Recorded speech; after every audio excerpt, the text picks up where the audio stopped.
사도행전 9장입니다. 사도행전 9장은 사도 바울의 이야기로 시작됩니다. 좀 유명하죠. 사도 바울이 다메섹을 향하여 갈 때 예수께서 나타나셔서 그의 인생을 방향을 전환시켜 주시죠. 사도 바울의 새로운 인생의 전환점이 되는 장면을 소개하고 있는 것이 바로 사도행전 9장입니다. 같이 들어가서 우리도 한번 그 장면을 바라보기로 하겠습니다. 자, 먼저 제목을 제가 주제를 바울 인생의 시작 이렇게 정해봤어요. 그리고는 소재를 사울아 사울아 어찌하여 이랬어요. 자, 무명의 사람 아나니아 내가 택한 그릇 베드로의 활동 그렇게 정해봤습니다. 자세히 살펴볼까요? 그가 다메섹 거기에 왔을 때 갑자기 그가 예수님이 나타나시죠. 땅에 쓰러졌어요. 음성이 들려요. 사울아 사울아 어찌하여 내가 나를 핍박하느냐. 주여 누구십니까? 나는 내가 핍박하는 예수다. 의미 있는 말씀이죠.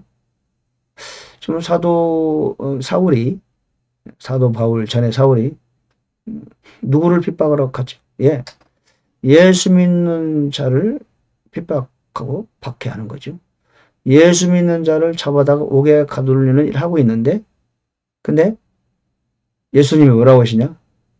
네가 나를 왜 핍박하느냐? 그렇게 말하는 거죠. 네가 왜 그리스도인을 핍박하느냐? 그렇게 말씀하지 않으시고 주님께서 지금 그렇게 말씀하시는 거예요. 왜 네가 나를 핍박하느냐?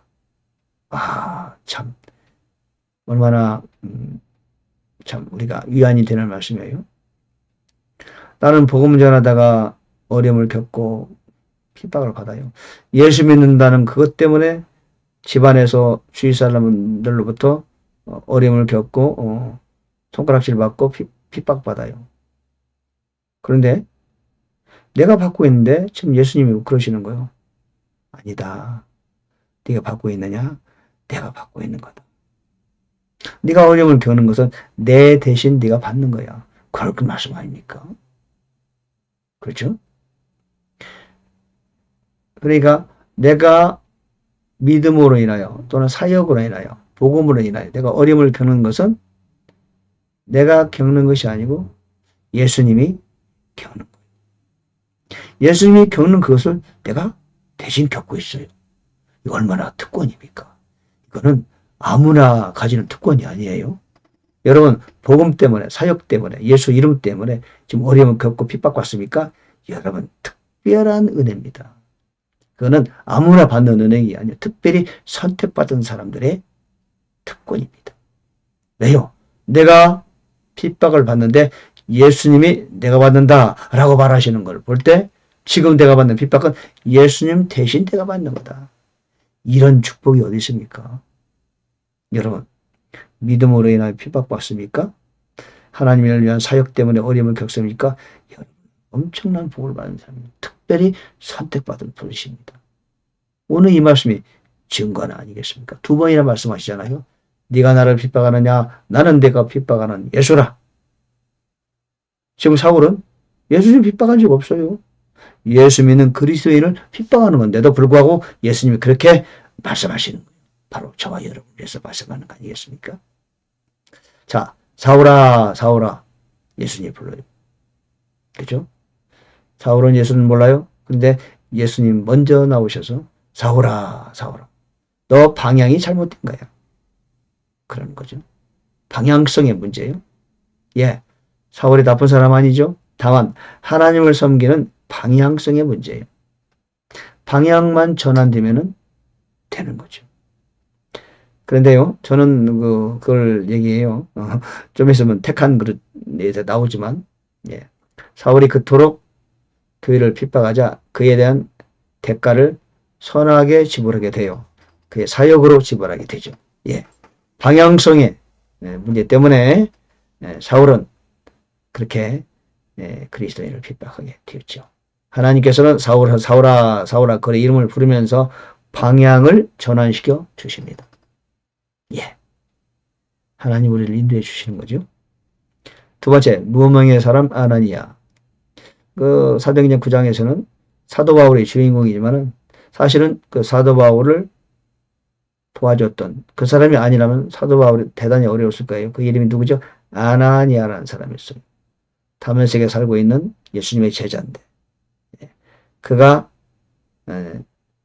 예수님의 인도를 받고 환상 중에 말씀을 듣고 사울에게 와서 그의 눈을 열어주시고 밥을 먹게 해주고 그러죠?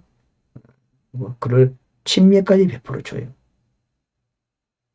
전적으로 그를 도와준 거죠. 그가 아마 다메섹에서 복음을 전할 때도 얼마나 긴밀하게 협조했겠습니까? 모든 기본적인 것을 그 사람으로부터 받았지 않았겠어요? 그런 내용을 구체적으로 말하진 않아요. 네, 하나님께서는 아나니아라는 사람을 감춰 주신 거죠.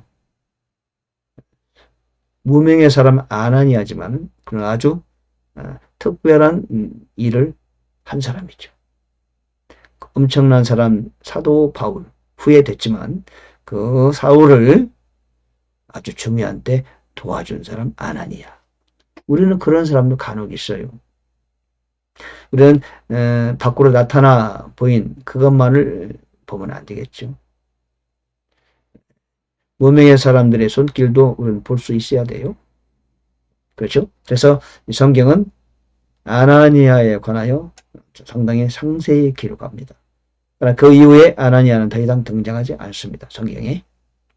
아나니아는 분명히 중요한 역할을 하고 무대 뒤로 사라집니다. 그러나 하나님께는 기억되는 사람이죠. 사도 바울을 중요한 순간에 도왔던 사람이에요. 예, 무명의 사람 아나니아. 그러나 하나님은 그를 기억하고 있다. 우리는 때로 무명의 사람이 될 수도 있다. 오히려 무명의 사람이 더 좋은지도 몰라요. 그러나 하나님은 앞에서는 무명이 아니다. 그렇게 사도 바울도 말한 적 있죠. 무명한 것 같으나 우리는 그렇지 않다. 하나님 앞에서 유명한 자다. 우리도 그런 사람이 되어야 되겠죠. 예. 세 번째 아까 말씀드렸다시피 내가 택한 그릇. 15절 그는 이방인들과 왕들과 이스라엘 자손 앞에 내 이름을 전하기 위해 내가 택한 그릇이다. 그러면서 16절에 그가 내 이름으로 인하여 얼마나 큰 일들로 반드시 고난을 겪어야 하는지 내가 그에게 보이리라. 예. 사도 바울의 미래를 지금 말씀하시고 계시는 거죠. 그가 그리스도인들을 특별히 심하게 박해하고 데려다가 감옥에 넣고 그런 일을 해서인지는 모르지만 그는 특별히 다른 어떤 사도보다 더 어렵고 험한 사역의 길을 갔다. 뭐랄까요? 대가를 지불했다고 할 수 있을까요? 물론 그 대가 지불은 상급을 위한 거였지만 예, 사도 바울은 그 길을 가게 됐어요. 가장 많은 큰 고난을 겪은 하나님의 종. 신약 성경 전체에서 사도 바울처럼 더 많은 고난을 겪은 사람이 찾기 어렵죠. 그만큼 큰 복을 받은 건 사실이지만 또 그렇게 그는 그리스도인을 핍박했던 과거의 경력을 갖고 있어요. 하나님은 참 이렇게 뭐라고 형평의 원칙을 벗어나지 않는 분이다. 그런 생각이 좀 들었어요. 그는 즉시 다메섹 유당에서 그리스도를 선포합니다. 그분이 하나님의 아들이심을 선포했어요. 즉시 사도 바울 삽잖아요. 물론 사도가 되기 전입니다. 사울이 어떤 사람인가를 우리가 알 수 있어요. 정확히 말하면 다메섹에서 그는 아라비아를 다녀옵니다. 아라비아는 호렙산, 시내산이 있는 곳이죠. 가서 율법에 관하여 연구하고 복음에 관하여 묵상이 있겠죠. 율법과 구약의 율법과 복음의 관계성에 대해서 기도하고 묵상이겠죠. 또 돌아와서 다메섹에서 말씀을 전합니다. 그러자 유대인들이 그를 죽이려고 하죠. 그러자 이제 바구니에 담아서 성벽을 통해서 도망치죠. 그리고 예루살렘에 가서 또 복음을 전해요. 또 그를 죽이려 하니까 사람들이 그를 데리고 그의 고향 다소로 보냅니다. 거기서 약 10여 년의 세월을 흘리면서 그는 연단과 훈련의 기간을 거치게 되죠. 그리고 때가 되자 바나바가 그를 데리고 안디옥으로 갑니다. 스카우트 한 거죠. 안디옥에서 1년 동안 가르치게 되고, 그리고 그 이후에 1차 선교 여행을 가게 됩니다. 그러니까 다소에 가서 약 10년 이상을 그는 훈련에 매전하게 되죠. 주의 종이 되기 위한 사울의 일생이 나오는 얘기죠. 네 번째는 베드로의 활동입니다. 베드로가 엄청난 역사를 일으키고 다닙니다. 루다에 가는 애니아라는 사람을 가서 마비병을 앓던 8년 동안 누워있는데 그걸 고쳐주죠.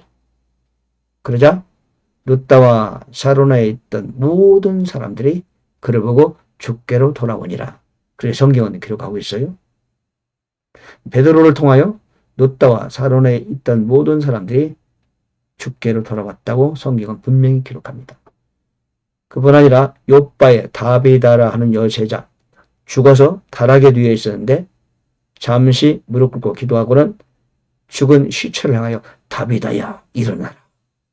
그렇게 명령하자 그녀가 눈을 뜨고 일어나서 베드로를 보고 앉았다. 죽은 자를 일으키는 엄청난 기적을 베드로가 하게 됩니다. 하나님이 그와 함께하는 거죠. 그렇죠? 얼마 전만 해도 3번이나 예수님을 부인하던 베드로의 모습은 온데간데 없고 하나님이 그를 위대하게 사용하기 시작하는 거죠. 예루살렘 교회의 가장 지도자 중에 지도자가 바로 베드로였습니다. 그리고 예수님의 동생이신 야고보도 함께 지도자 역할을 하게 됐죠. 베드로는 더 이상 예전의 베드로가 아닙니다. 얼마나 대단합니까? 죽은 시체를 향하여 다비다야 일어나라. 그렇게 명령한다는 것이 참 가능합니까?